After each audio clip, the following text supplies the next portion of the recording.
Hi అండి. మనకి డోరీస్ తయారు చేసుకోవడానికి ఇలాగా మనం నించు ఉండేలా మనం టిచ్ చేసుకుంటాం. దాన్ని తిరగేయడం ఎలా అంటే ఇలాగా మనం మిషన్ కుట్టే సూది ఉంటుంది కదా! ఆ సూదికి ఇలా 2 పేటలు దారాన్ని ఎక్కించి ఇలా చివర ఒకే ముడి వెయ్యాలి. టైట్‌గా ఈ 2 భాగాలని కలిపి ఒక ముడి వెయ్యాలి. ముడి వేసిన తర్వాత మనకి దీన్ని తీసుకొని చాలా ఈజీగా ఎక్కించొచ్చు. ఇలా ఒక రింగ్‌లా ఉంది కదా! మనకి ఈ రౌండ్ ఫేస్‌లో ఇలా పెట్టి ఇలా కొంచెం క్లాత్ తీసుకొని ఈ ముడి వేసిన భాగాన్ని నుంచి ఈ సూదిని బయటకు తీయాలి.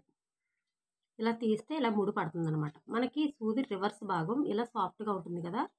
ఆ భాగాన్ని పట్టుకొని మనం ఇలా రివర్స్ సూది ఇలా డోరీస్‌లోకి లోపలికి పంపించాలి.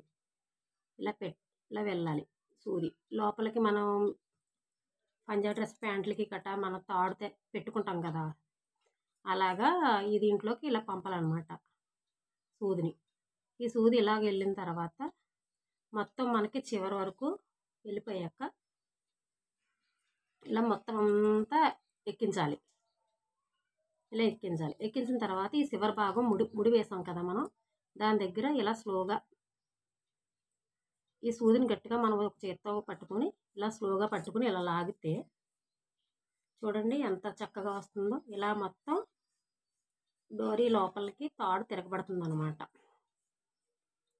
ఇది చాలా ఈజీగా ఉంటుంది.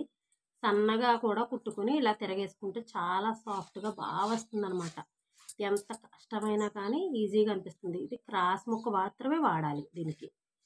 ఇలా మొత్తం తీసుకుంటూ ఈ చివరి భాగాన్ని మాత్రం కొంచెం చిక్కు లేకుండా ఉండేలా చూసుకుంటూ దీన్ని మనం ఇలా తీసుకోవాలన్నమాట. తీసుకుంటే మొత్తం తాడంతా మనకి ఎంత కావాలన్నా పెద్ద తాడు కూడా తీసుకోవచ్చండి. దీన్ని నేను బ్లౌజ్కి తాడు అల్లికకి ఉపయోగిస్తాను. అది నెక్స్ట్ వీడియోలో పెడతాను. అది ఎలా అల్లాలో దాన్ని ఎలాగా బ్లౌజ్కి మోడల్ బాగుంటుంది. ఆ తాడుకి ఎలా ఉపయోగించాలో నేను అది మీకు నెక్స్ట్ వీడియోలో పెడతాను. ఒకసారి చూద్దురు. 2 తాళ్ళు ఉండాలి దానికి.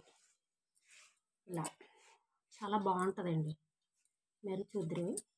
నచ్చితే ఇదిగో చూడండి మొత్తం తాడంతా ఎంత ఈవెన్‌గా వచ్చిందో మొత్తం అంతా ఒకే లెవెల్‌లో వస్తుందన్నమాట. మీకు నచ్చితే లైక్ చేయండి, షేర్ చేయండి. Okay friends.